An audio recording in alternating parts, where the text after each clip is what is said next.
நல்ல சினிமாக்களை விரும்புகிற தமிழ் ரசிகர்களுக்கு அன்பு வணக்கம்.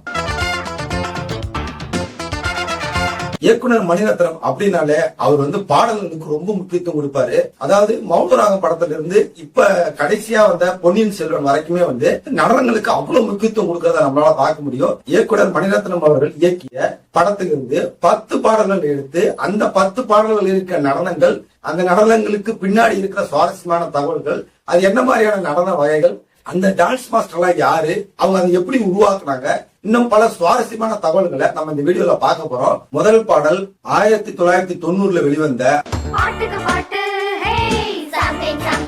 அந்த சின்ன பசங்க ஆடுற பாட்டு நிறைய இருந்தா கூட அந்த சம்திங் பாட்டு ரொம்ப எனக்கு பிடிக்கும். காரணம், ஒரே யூனிஃபார்மா ஆடுறது, ஒரு ப்ரொஃபஷனலா அந்த குரூப் டான்ஸ், அதை பார்க்கும்போது ரொம்ப ஆச்சரியமா இருக்கும். மனசை ரொம்ப கவர்ந்து இழுக்கக்கூடியதா இருக்கும்.